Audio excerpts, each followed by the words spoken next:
I'm not sure by who or what country they're in. You deserve more from the mortgage industry. At AnyMac Home Mortgage, we believe in the need for live and interaction during a very complex process. The kind of service and guidance which an app simply can't provide. Our customers are more than credit scores and income documents. They're individuals and families who live in and strengthen our communities. Their story is our story, and that story begins in a home. Chris Sawyer is an expert on providing superior customer service and in meeting the mortgage needs of current and future home buyers. With over 18 years of experience in the industry, Chris is able to help customers migrate through the home buying and home financing process by using his wealth of knowledge as a well-qualified mortgage professional. And best of all, Chris is located in Cromwell, Connecticut, where he has helped hundreds of clients in Connecticut, Massachusetts, and Rhode Island make their dreams of home ownership a reality. Visit chrissawyer.any-mac.com. Email him at csawyer@any-mac.com or give him a call, 860-878-8730. Chris Sawyer, NMLS number 39345, corporate NMLS number 338923. AnyMac Home Mortgage is an equal housing lender. American Neighborhood Mortgage Acceptance Company, LLC. DBA AnyMac Home Mortgage. Lo-Fi Direct. Connecticut First Mortgage Correspondent. License lender. Broker number ML 338923. Massachusetts Mortgage Lender and Mortgage Broker License number MC 338923. Rhode Island License Lender. License number 2011280L. Call for additional details. Jones on first down, wide open, it's Barkley, and Saquon Barkley will take it into the end zone. Your best ability is his availability. Saquon Barkley, he's great when he's on the field, but the problem is since 2018, he hasn't been healthy for this team. Look at this, they lob it to him, he taps it in off the glass. How about that? Porter Moser, I think right now is the best coach of college basketball, hands down. Fins 2 for 3, he's done his part. Pitch is drilled to deep right field toward the pole, and it is gone. They don't mind not being what they were in the 90s as the best organization in baseball, because the Yankees are not. They're even close to the best organization in baseball. You're trying to be the Rays, and the Rays do this for a reason. Like, you're the Yankees.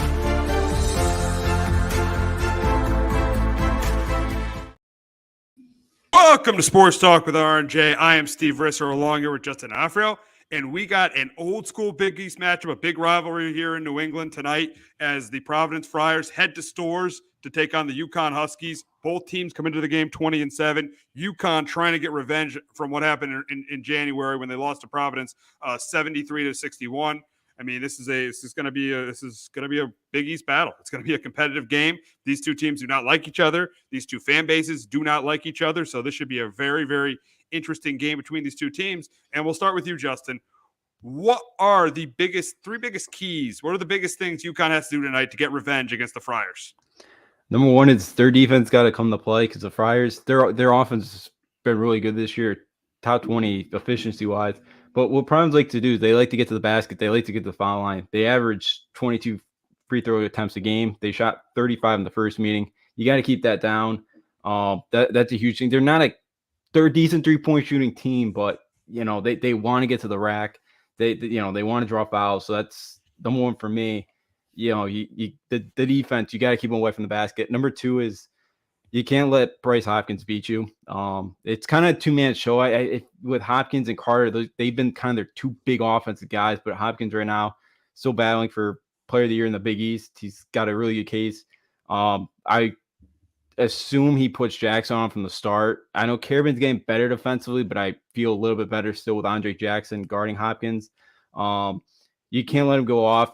Bynum's been very hit or miss. Croswell had 13-13, but he went to the free throw line 10 times last time. Like, I feel, Hopkins and Carter, the two guys, you kind of slow down. They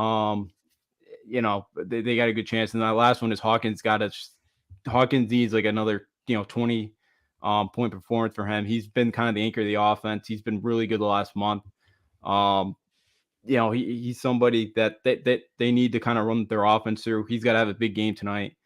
For UConn, again, it's going to be physical. It's going to kind of be like the way Providence kind of plays. It's like, Seton Hall, they're going to be like physical with him. He gets grabbed a lot every time coming off screen. So again, hopefully, he can get call or two coming off those. He's been great to free throw on, but they need Jordan Hawkins tonight to kind of continue his rise right now in the mock drafts of the first round.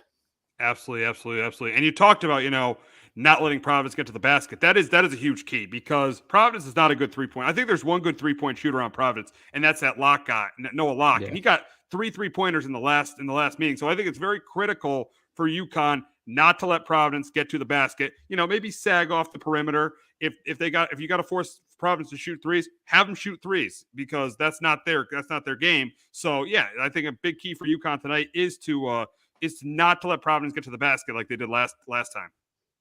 Yeah, absolutely it is.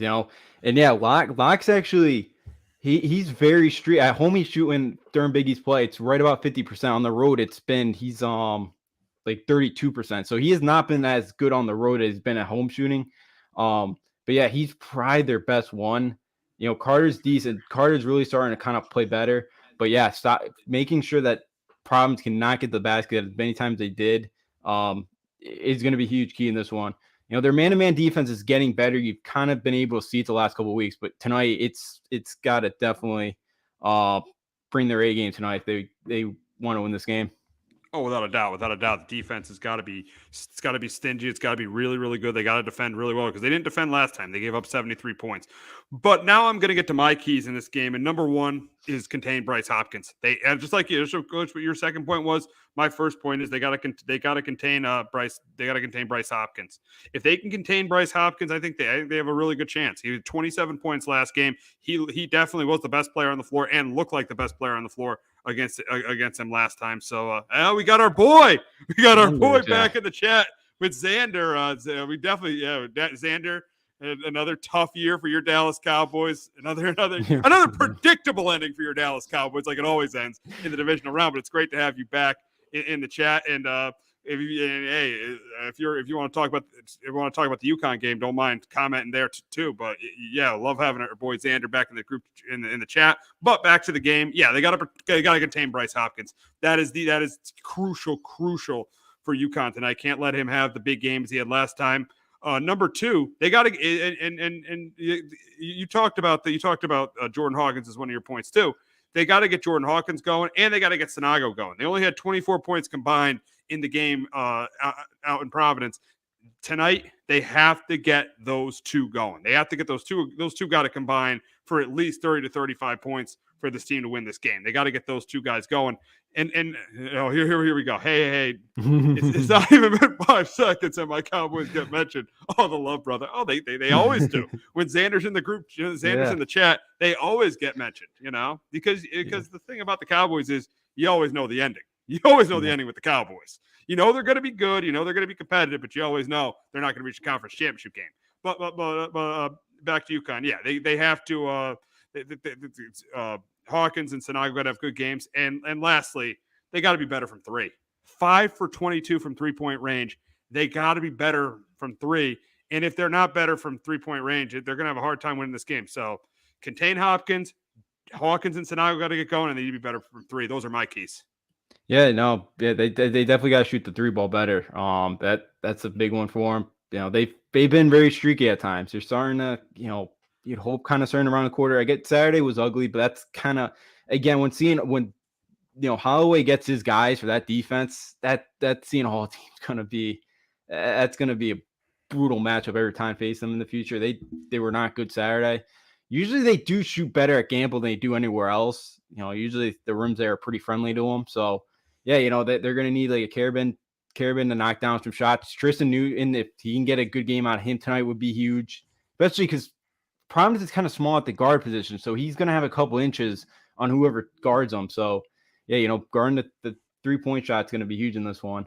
And then actually I kind of want to mention this. Just for UConn too tonight, you're 1-4 now against Providence, or 1-5, I believe it is. 1-4 or 1-5 against Providence. It's coming back in the Big East. I feel like for morality's sake for this team, like you gotta kind of believe that you can beat Providence.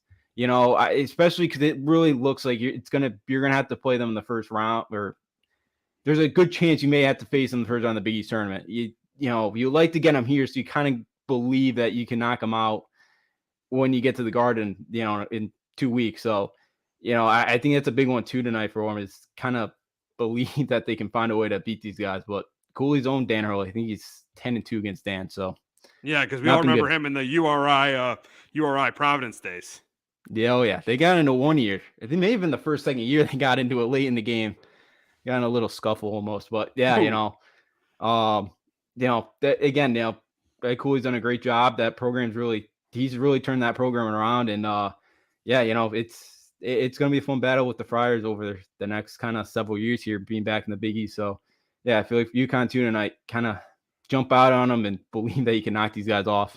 And you talk about their 1-4 record against the Friars. That one win was during the COVID years. There was no fans. So when there's been fans, they haven't been able to beat Providence. So this is obviously a huge game and definitely a morale boost if they win. Now the big question is since UConn has rejoined the Big East, some of these rivalries have redeveloped, like against Villanova, against Providence.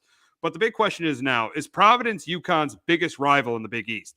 I'm still going to say no. I'm still going to say Villanova because historically them and Villanova I think the rivalry has gone longer, and they both have been really good at the same time longer. Providence, especially in the old Big East, was a little bit down for most of the time. And, last year they had a really good year. They won the regular season in the Big East, but I'm still going to go Villanova. But I think eventually, now that Jay Wright's gone, I think because geographically these two schools are so close. And I know the Providence fans can't stand UConn. And the UConn fans are starting to hate Providence too. I think eventually this might be their biggest rival. But right now, I'm still going to go with Villanova. I'll take the other side. I'll go Providence here. Ooh. You've been at games too, so you know. What? You've been at games, so you know. Yeah, I think UConn and Nova fans, I think there's a lot of respect for each other for what they've done. Yeah. And I know the fan base wise for UConn Providence, again, you go on social media, it's nuts. I went on the Providence fan board today. There's a lot of hate for both these fan bases that they can't stand each other. I think right now, UConn Providence, because I know Providence is always a big one for them playing UConn. It's crazy. This is the first time UConn's playing Providence as a ranked team since 1989. Wow, that's crazy. That's crazy. Yeah, you mean Providence being ranked or yeah, that's what I meant. Yeah, Providence being ranked. Wow, first time since that's a long time since was first year of our buddy Rick Barnes. Oh, gotcha. So that was post Patino, but still the old Big East days, old Big East days. Oh yeah, that was Calhoun's second or third year. I know that's when UConn started to develop their program. Yeah, so so it's been that long, but I just feel like for a fan base wise, I see a lot more hate for UConn and Providence fan bases than I do, because I do think UConn, I really respect what Nova's done and all that, and I think those fan bases, I have a lot of respect to what Cooley did as well. I feel like St. John's bigger rivalry versus UConn. Come on, Xander, that's the old days. We're going back to they had a little bit of a run there in the late 90s, early 2000s, but I think that in the Big East, I think that Providence is the bigger rival. I definitely think Providence fans are a little bit more passionate than St. John's fans to me. Yeah, St. John's. I think for St. John, I think maybe their biggest rival is us. I would think for the Big East. Again, they won the women loan. The St. John's women beat the UConn women last night. So they're calling XL Carnesecca North now. Yeah, so, exactly. They could take the XL Center, but so maybe for St. John's wise, I could see that being UConn's their biggest one. But yeah, for me, UConn Providence was never a big thing for me growing up, because Providence, as you mentioned beforehand, was great. But now the big teams were Pitt, Syracuse. Those were the big rivals growing up. Yeah, there was. Georgetown. I feel like maybe if Georgetown gets it going again, that's it, because there was always so many big games with Georgetown as well. I could definitely see Nova being there. I'd have them right now number second, but I just, with the passion of these fan bases, with these two coaches already having some history, I know they both are friends down. They respect each other, what they've done. I just feel like with the fan bases, the passion of it, and again, that game at the Garden, if they play Thursday afternoon, I don't know how you're gonna get everybody out of there for the nightcap, because there could be some brawls. There could be some brawls. I bet there's some brawls between the if they play in the Thursday game. And will the fans travel for that game, you think, if they play? Oh yeah. Really? Providence, I know, is on spring break, so there may be some problems. There's going to be a lot of students there if they're on spring break. And seeing that the team is good, there's going to be a lot of students down there for the Big East tournament. Yeah, I could imagine that will be. So yeah, I bet Thursday afternoon that thing's gonna be split, and whoever's that one seed it's going to be all UConn Providence fans. It's going to be Mark 9 seed. Yeah, it's going to. Yeah. Oh yeah. And and it's Marquette's going to be the 1 seed. So it's going to be tough because those UConn and Providence fans are going to root against them. Oh yeah. So whoever's in that 8-9 game, it's gonna have a lot of fans there. But for neutral. But yeah, I feel like for all that, because I don't feel like UConn Nova fans really getting a brawl. Like I feel talking for the fan bases, I think it's UConn probably. Like I think, like UConn, like Providence really didn't bother UConn back then. I know Providence, I think, knocked them off twice in the early 2000s when they were in the top 5. But like, other than that, like I never really thought of it as a rivalry. Now since coming back, it's like I definitely have quite a lot more hate for Providence than I did, a decade ago. Yeah, because they're competitive. I mean, and that builds rivalries. Like back in the day, UConn-Syracuse was always a rivalry because both schools were competitive, and those games at the Big East tournament were legendary. Mm-hmm. Same with Pitt. Those 3 straight years they played in the Big East final, those games were legendary as well. Even back in the and then we'll go back to the 2000s with St. John's. Those games were big because those 2 teams were competitive. And then you go back to the AAC days with Cincinnati. It was the same thing. I think you're starting to see this now with Providence. I think this rivalry is really starting to grow. It's close between them and Nova. It is close. I'm still taking Nova, but I think it's definitely getting really close. Oh yeah, it definitely has. It definitely has. UConn Providence, back in the day, didn't really have too many big battles. It was before really Calhoun got that thing going, and Providence, already kind of made their 2 Final Four runs there in the 80s. So the UConn's had a lot more history. Yeah, in the Big East with St. John's, Georgetown, Nova, Syracuse. Those have kind of been the big ones. Those Syracuse ones. I was at the last UConn Syracuse one. That place was split, and that was an ugly basketball game. But there was always a lot of hate for both those fan bases.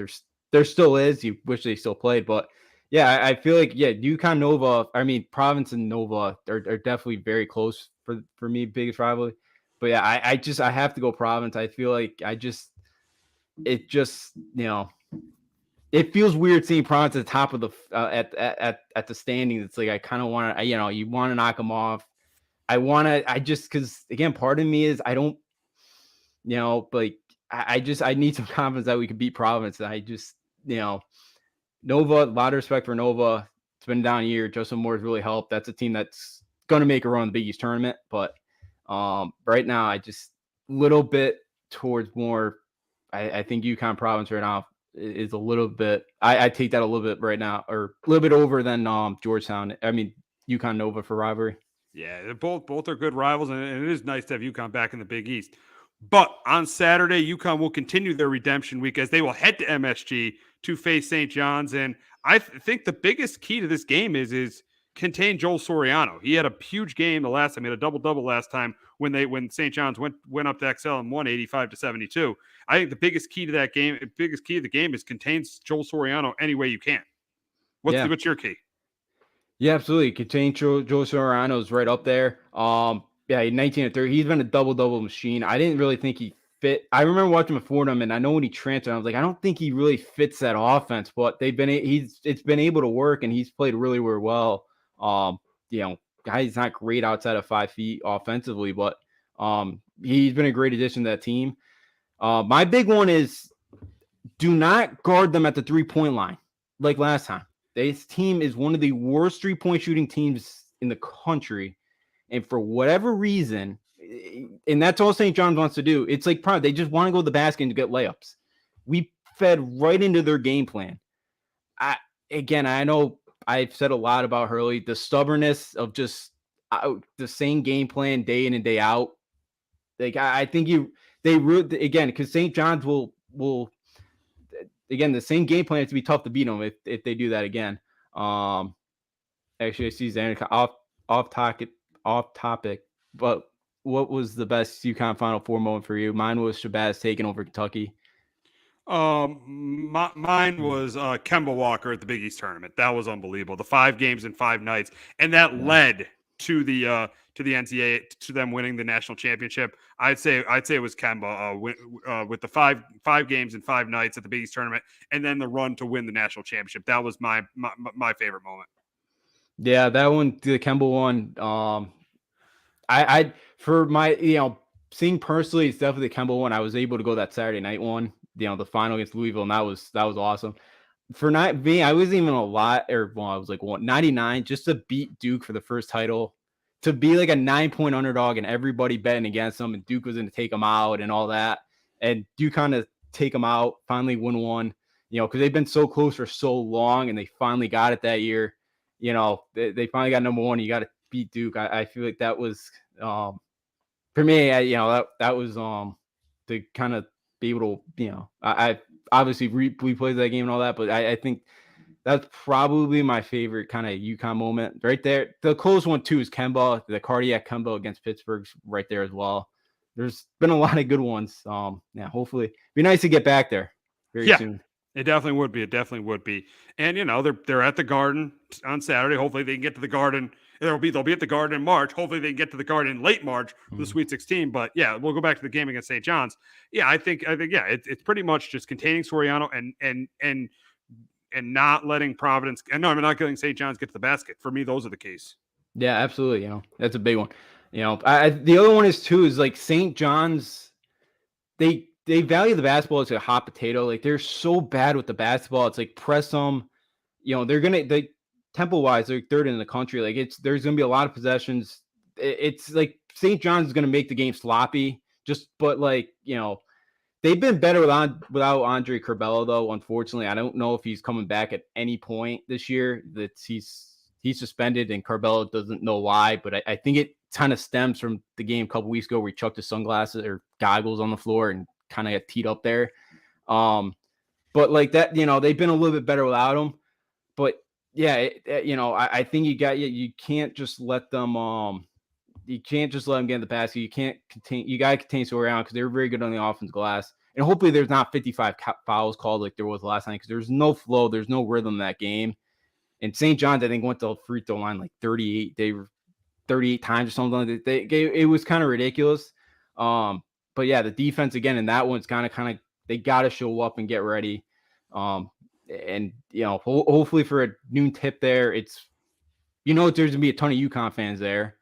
St. John's, I bet will have a big crowd as we're good showing as well. But yeah, I think for UConn, contain Soriano and just do not let them get to the basket like last time, because you just fed right into what they want to do, and that's kind of a problem. But they've been very feisty against UConn since coming back. Like, the one with no fans is the first time UConn was ranked in 5-6 years. They went in the Gamble, knocked them off, and they were in control of that whole game. They were in control of that whole game a couple weeks ago against them. So St. John's kind of been a thorn at their side, and for St. John's team that really hasn't been great since UConn moved back. They've struggled with them.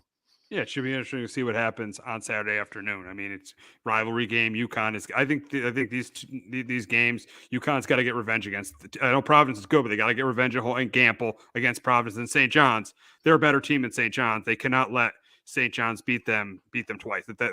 They just can't let that happen.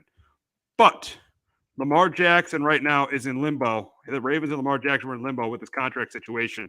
But before we talk about that, we are going to hear from our friends at JPEG Financial and Shamrock Home Inspections. Do you have a 401k and some savings for future retirement, but don't even know if it's enough to live off of? How much is enough? How often are you thinking about it? The team at JPEG's Financial Group can help set your mind at ease. We specialize in creating strategies in the planning and managing of your financial, educational, and investment needs. We help clients pursue their investment goals with sound financial strategies. You deserve a personal, tailored plan. Lasting, meaningful, and open relationships are the foundation of our practice.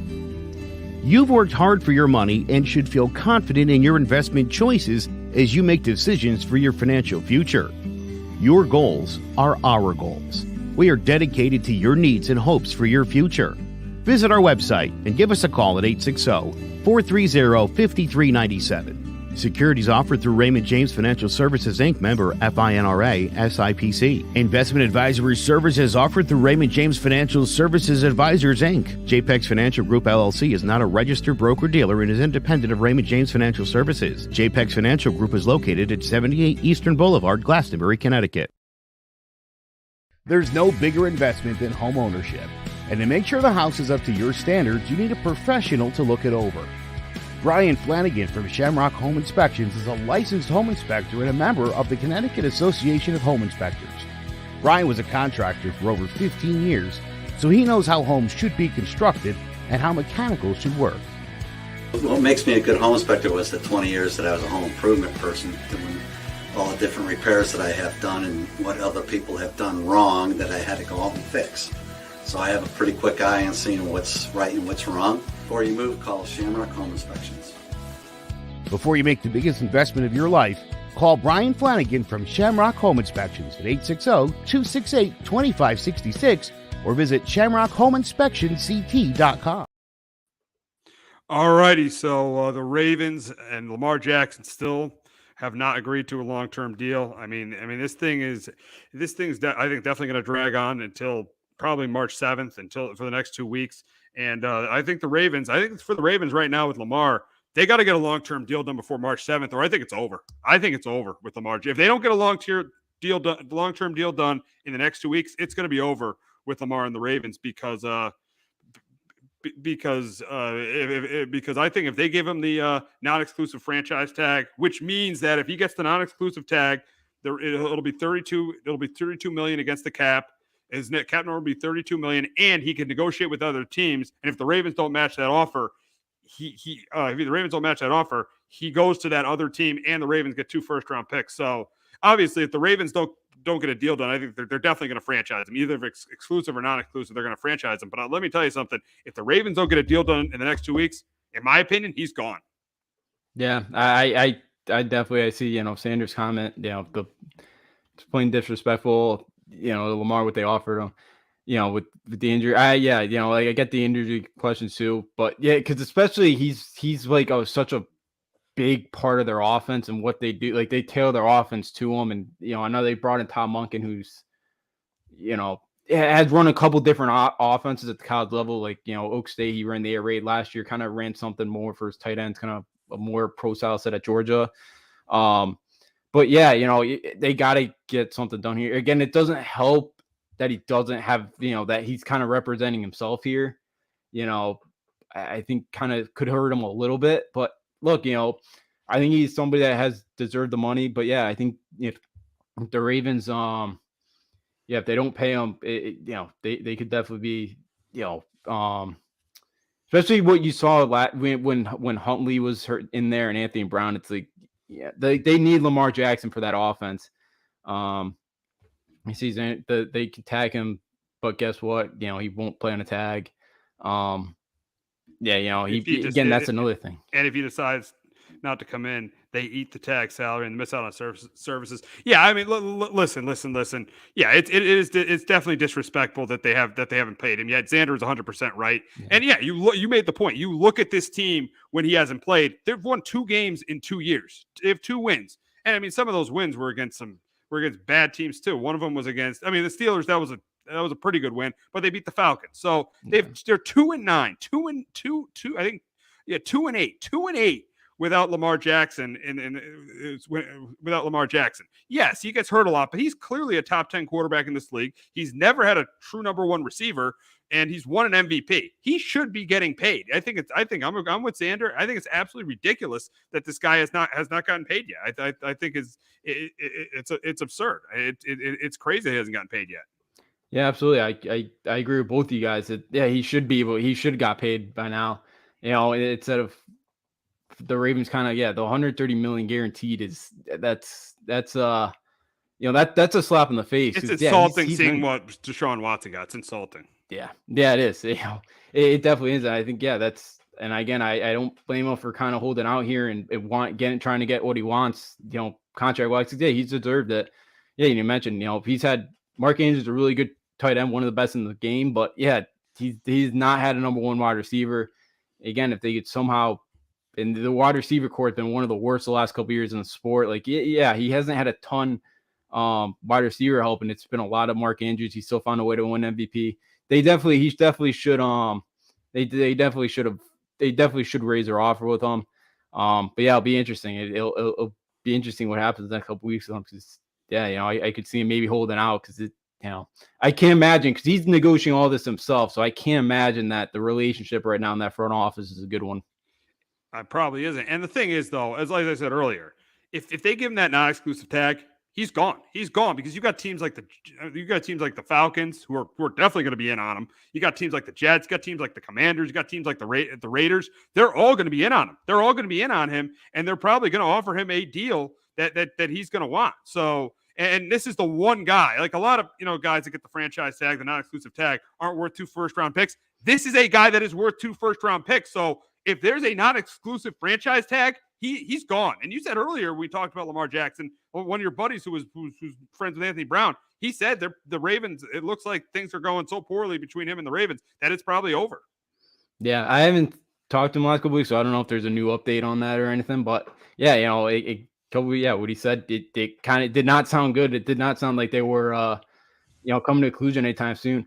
I feel like a little bit too, like Bieniemy going to Commanders. Doesn't that feel like a little bit like Washington feels like, they got a good shot at him too? Like, I know Bieniemy's trying, but like, why would he go to that job why would Eric Bieniemy go to that job if, for Sam Howell? Like, I know, instead of getting the Raven job and supposedly coaching Lamar Jackson, but it looks like but there's uncertainty in Washington. How crazy it sounds comparing Sam Howell to Lamar Jackson. There's at least certainty in a direction at the quarterback position. Right now, the Ravens don't have any direction at the quarterback position. No, they don't. And I feel like that could be kind of maybe Washington feels like too that they have a good shot here at Lamar Jackson, and they can find a way to he's going to go on the non-exclusive franchise tag, and Washington's going to spend the money, go out and try to sign him. Like, I kind of feel like maybe that's a part of why Bieniemy did go sign with Washington. It might have been, but yeah, and we just saw Xander's comment: 5 years, 300 million, 200 guaranteed. Yeah, get the thing. If you're Baltimore, get the deal done. Get the deal done, and they're going to sit there and say, the Ravens, oh, we won a Super Bowl with Trent Dilfer. Well, that was a totally different game in 2000. And they're going to say, oh, we won a Super Bowl with Joe Flacco. Well, look at your roster when you won a Super Bowl with Joe Flacco. You had a good running back in Ray Rice. You had a good wide receiver in Anquan Bolden. You had a Hall of Famer at linebacker in Ray Lewis. You had another first-ballot Hall of Famer in Ed Reed. You had another Hall of Fame pass rusher in Terrell Suggs. You had a great roster around Joe Flacco. Baltimore's roster is good. It's not what it was when Trent Dilfer was the quarterback in 2000, and it definitely wasn't what it was in Flacco's first 5 years. So this is the best. There's no argument here. I know Joe Flacco won a Super Bowl. This is the best quarterback in your franchise's history. You need to pay him. Yeah, absolutely. And I know the Ravens at times have kind of, they've kind of been stingy, at this, at paying. But yeah, you absolutely have to. The difference maker that he makes on that offense, as you mentioned a little bit, for them to be 2-9 when he's been out, again, it's eye-opening. Again, you've seen that offense. It's not like they're losing games 35 to 40. They're having trouble scoring. He's been such a big part of that offense that you have to get this thing done. Because especially in that division too, what Joe Burrow's been able to do with the Bengals, Cleveland's Cleveland, but again, they do have a quarterback for the first time in a while that is capable of putting points up. Kenny Pickett, we'll see what happens with Kenny Pickett and the Steelers, but again, they're always like this is such a tough division. There's so many good rivals in that division that again, you can't fall far behind. You can't fall too far behind. Harbaugh's a great coach, but you lose a guy like Lamar Jackson, you got no chance to win that division. If Lamar Jackson is on that field in the first round of the playoffs, the Ravens win that game. There is no way the Ravens don't win that game if Lamar Jackson doesn't play against the Bengals. They win the game. They definitely win the game because that fumble does not happen. That fumble does not happen. If Lamar plays, the Ravens win. And you talked about the division. The Bengals are going to be a top team for the next 10 to 15 years with the quarterback they have. The Steelers are always going to be good because they're the Steelers. They're the best organization in football, and they have we don't know if Pickett's the guy or not, but still, they always figure it out. The Steelers, you can count on them always figuring it out. Mike Tomlin has never had a losing season. The Browns, we don't know, but you're going to have at least two teams that are going to be playoff and Super Bowl contenders in that division for the next decade. So if you're the Ravens, you've got to get this done. You got no choice. You got to get it done in the next 2 weeks. Yeah, you absolutely do. There's no excuses. Again, I can't imagine that fan base is going to be very happy if if Lamar Jackson is they can't get a deal done with them next couple weeks. I can't imagine that fan base would be very happy with the organization. So yeah, absolutely. I think there's a lot of pressure right now on the Ravens to get that done.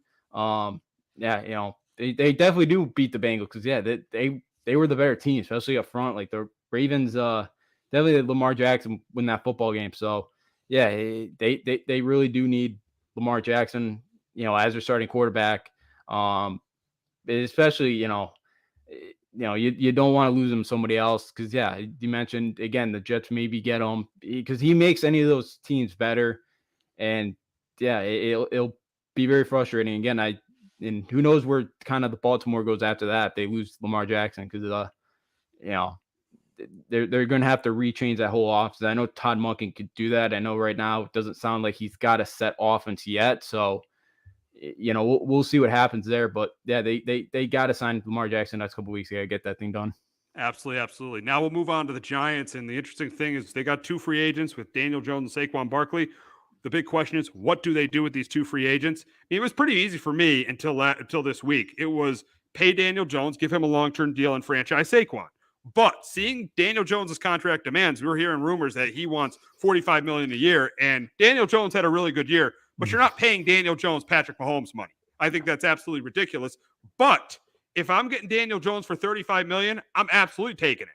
40, I got to think about that one. But for $35 million, I'm definitely paying Daniel Jones. I'm absolutely paying him because he'd be like the 10th highest paid quarterback in the league. He would have a new contract and he'd be the 10th highest paid quarterback in the league. I'm taking that any day of the week. But 45, no way. But the big thing is say Jones wants he wants $45 million. Then you're forced to franchise him, and that's not good for the Giants. That's not good for the Giants because that leaves Barkley to being a free agent. And the thing about Barkley is you really don't want to lock him up long term because you don't. He could. About running backs. They wear down. You don't really want to sign Barkley to like a 4-year deal worth like $14 million a year because you never know what's going to happen on the back end of that contract, and what's going to happen on the back end of that deal. So. This demand by Daniel Jones is really kind of hurting what the Giants want to do. It's definitely puts them in an interesting situation because you're not paying Daniel Jones 45. If he wants 45, you're going to have to franchise him for $32 million. That's just what you're going to have to do. And then you're going to have to see then you'll see what happens with Saquon. You either let him walk or you give him or you sign Barkley to a long-term deal. As a Giants fan, I want Daniel Jones signed to a reasonable long-term deal and franchise Saquon. That's what I want. That's the situation I think a lot of Giants fans want. But the way things are going right now, it doesn't look like that might end up happening because of the demands of Daniel Jones. Yeah. Now I was a little surprised when I saw the $45 million because I'm with you. He does not Daniel Jones, you need both. Can't and won't be successful with just one. Here's where I might disagree there. I think you could draft another running back in the later rounds, maybe, and pair him with Breida, and I think you actually could have success. I mean, you really don't want to pay. You've seen these running back contracts. Zeke's contract, and Xander knows for sure, was an absolute disaster.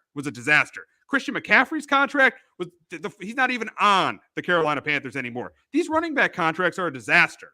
So, to say need both, I think you need Daniel Jones more because Daniel Jones proved this year that he's a top 15 quarterback in the league.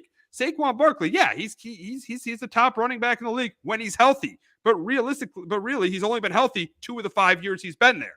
So I don't think the Giants can afford to lose the quarterback because I think it's going to be much harder for the Giants to replace the quarterback than it's going to be for them to replace the running back. The Giants could just take a running back in the 5th or 6th round, or even in the 3rd or 4th round, pair him with Matt Breida, and say both running backs, rush for 60 yards a game. You got 120 yards rushing. It's so much easier to replace a running back than a quarterback. That's why I think the Giants cannot afford to lose Daniel Jones at any cost. Yeah, because with especially with a good offensive scheme, it's easy kind of that 2 running back tango. So you could find it like look at Pacheco this year with the Chiefs being a 7th rounder, what they were able to do with him. So yeah, I feel it's a little bit easier to kind of replace that running back spot than the quarterback spot. But yeah, if he wants 45, you're gonna have to franchise tag him. Yeah, I wouldn't go more than $35 million. Didn't he fire his agent too? I thought I read He somewhere did. He as well. He changed agents. He changed agents, which is not a great sign either. Which is not that good. It's not a good sign either. So it's definitely concerning. And the last couple of weeks, hearing that he might be making 35 mil, I was like, great, 35 million a year. I'll take it. I'll take 35 million a year. If he gets a 3 or 4 year deal for 35 mil, I'll take it. But and franchise Saquon, I'll take that. I'll take that in a heartbeat. We get both those guys locked up. Then before free agency starts, then we can start improving our roster. But the way it's going now, it's not looking great for the Giants because they're going to have to, it looks like they're probably going to have to put the franchise, because Daniel Jones is going anywhere, but you would rather have a long-term deal with him than put the franchise tag on him. But it looks like the Giants are going to have to put the franchise tag on Daniel Jones. And then it's 50-50 seeing what happens with Barkley. I mean, either they let him walk or they give him the long-term deal. It's very risky to give a running back a long-term deal. Very, very risky. So I mean, I think it's going to be interesting to see what happens with the Giants in the next 2 weeks. Yeah, absolutely will. Because Jones, you got to, especially with the progress he's made this year under Brian Daboll, it's definitely something that you kind of want to see. What else Brian Daboll can do with them. And with Barkley, it's tough because he wants McCaffrey money, but even the McCaffrey one, he's making $16 million a year. That's a lot for a running back. I know he's one of the best in the sport with everything you do and change your offense. And Barkley's a really good running back when he's healthy, and he had a really good bounce back season. It was great to see, but it's too risky to give a running back that much, especially with all the injury concerns he's had. I know he's kind of big. He's built, he's been a really good running back when he's healthy, but it's too big a risk. And don't I know that we haven't, but like in Julian Love too, that's somebody you got to research. Right, I was reading too that Giants have about $44 million in cap space this year. So it's tough because I assume you want to keep Love too, right, in the back end. You got to see. We'll see. I mean, it's all going to come down to what we do with Daniel Jones and Saquon Barkley. If we give Daniel Jones, we agree to a long-term deal, we can move that money around. But if he plays on the franchise tag, we're stuck with that $32 million cap hit. And then we might have to pay Barkley, $14 million next year. And then probably Julian Love might have to end up walking. Julian Love will probably have to end up walking. So we'll see. It's all going to depend on what happens with Daniel Jones. And if we could sign like a Julian Love, we can get him back on this team. It all depends. It's all going to depend on Jones. My number one choice is a long-term deal because you could move the money around. You could restructure the contract. Signing a guy with a franchise tag, you have one cap hit. You're stuck with that $32 million cap hit. That's why I really want the long-term deal in franchise Barkley. But it seems like it seems like it might not be headed there. Reading the reports this week. No, right now it doesn't seem like it is at all, and it's disappointing because I thought Jones was gonna. I figured Jones would be okay signing something right around $35 million, for a couple, forever, how long, and then you go off Barkley, franchise tag him, and you're on your way, and you kind of whatever else you want to get done this offseason, Giants can do. But it's something where if Jones doesn't,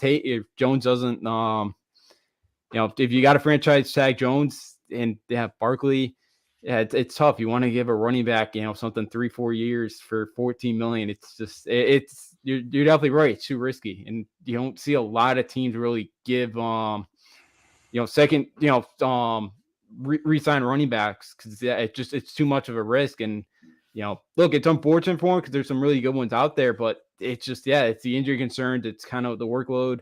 And it's something too where you're right. You could kind of find something in the back end of a draft, and they can you can plug them in, and you'll be able to survive with them. So it's tough, and it's definitely something that hopefully the Giants can kind of figure out in the next couple of weeks here. But right now it doesn't seem like it's headed well right now in that direction.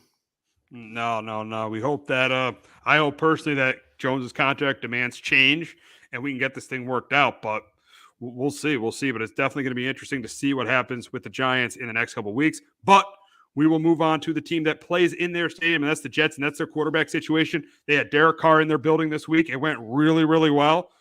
But the big question is do they wait on Aaron Rodgers? Do they wait on Lamar Jackson? Or do they just say, you know what? We got a guy in Derek Carr who wants to be here. We want him here. Do we just say, you know what? We'll go with our defense, with our top defense, and with guys like Garrett Wilson and Breece Hall and Elijah Moore with our weapons on offense. We just signed Derek Carr, and we go from there. And I think that's what they should do. Honestly, I think they should just sign Derek Carr, not wait for, because you don't want to wind up with neither of the three guys. That would be a disaster. That would be disaster if you wind up with neither of the three. I think you got to go with, you got to get one of those three. And I think you got a really good opportunity to get Derek Carr. I think they should get Derek Carr. Yes. Would Lamar Jackson, Aaron Rodgers be upgrades? Absolutely. But I feel like with the right pieces around Derek Carr, you could make a run. You could make a run. You could make. I know he doesn't never won a playoff game, but he was in one of the worst organizations in the league for almost a decade.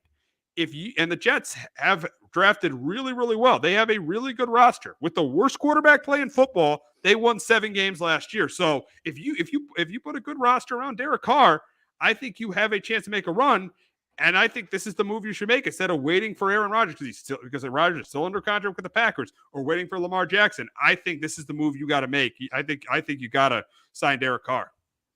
Yeah, that's not a bad. That's definitely something that it sounds like it's probably their plan B option behind Rodgers. I heard too from it was his brother David Carr saying it sounds like Derek Carr's going to take his time too and kind of wait it out and really take his time. So that could help the Jets if this Aaron Rodgers thing kind of, I don't know how long Carr will wait, but yeah, again, if it's starting to kind of become close where, Derek's kind of maybe deciding to go to New Orleans instead of New York because New York's still kind of waiting around, then yeah, I definitely think the Jets had to pull the trigger on Derek Carr. But yeah, we'll see how long it kind of takes here for Aaron Rodgers to kind of decide what he wants to do here and what happens with Lamar Jackson the next couple of weeks. So, yeah, I think for the Jets, getting Derek Carr is definitely an upgrade. Obviously from Zach Wilson. I think he's a good veteran presence to have in that team and will help out. And yeah, I know he hasn't won. I wonder, if he doesn't break his ankle, 2016, I bet they beat the Texans, though. So, I wonder what would happen then, because he's only had one other shot in the playoffs, I believe. Because again, in that year too, he was right there in the MVP category conversation.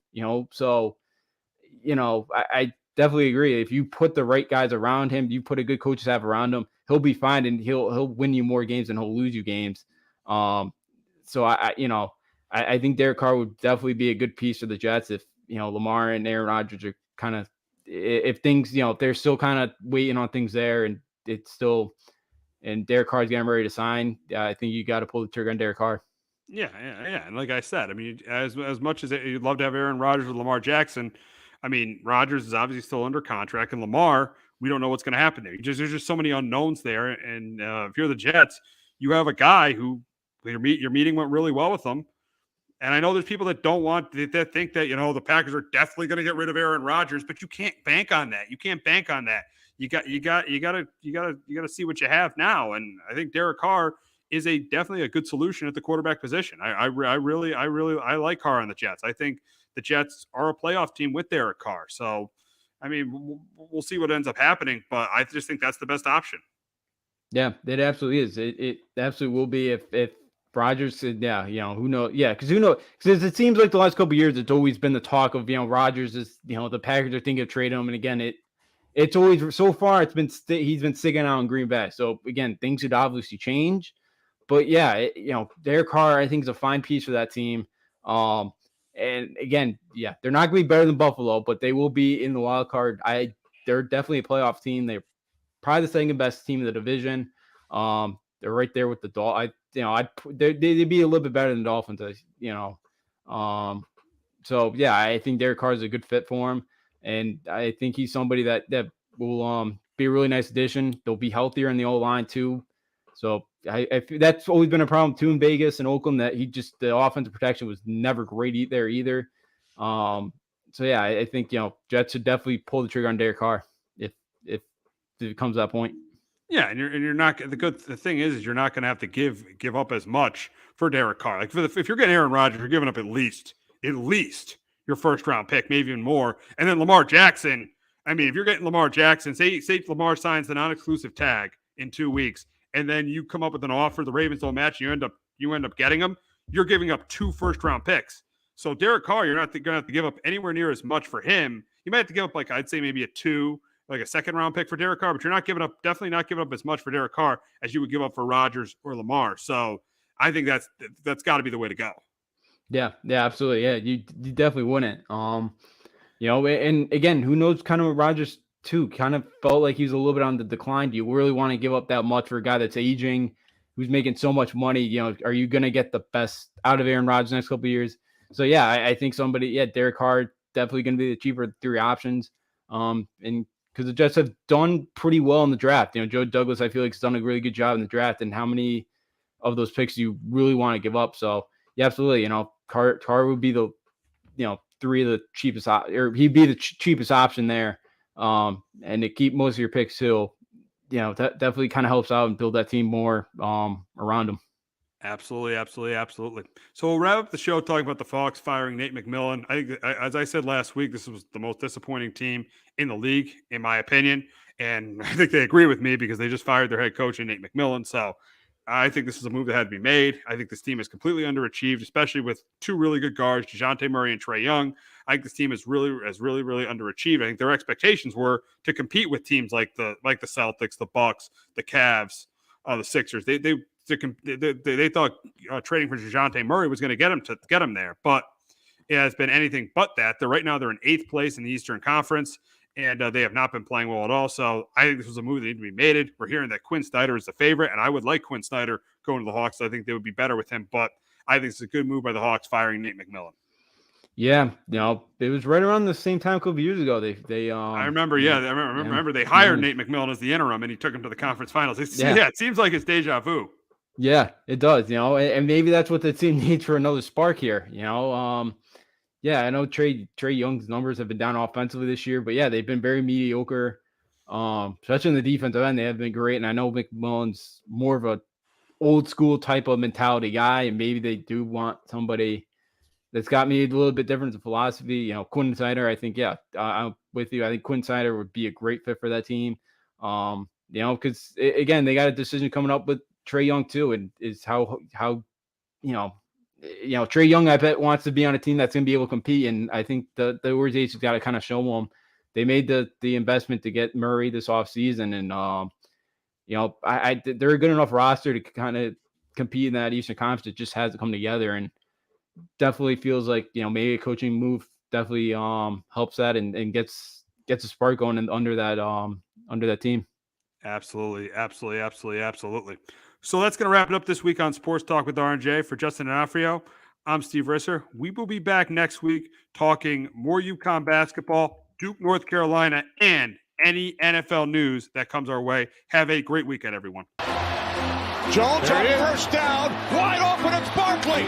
And Saquon Barkley will take it into the end zone. Your best ability is availability. Saquon Barkley, he's great when he's on the field, but the problem is since 2018, he hasn't been healthy for this team. Look at this. They lob it to him. He taps it in off the glass. How about that? Porter Moser, I think, right now is the best coach in college basketball, hands down. Fins 2 for 3. He's done his part. Pitch is drilled to deep right field toward the pole, and it is gone. They don't mind not being what they were in the 90s as the best organization in baseball, because the Yankees are even close to the best organization in baseball. They're trying to be the Rays, and the Rays do this for a reason. Like, you're the Yankees.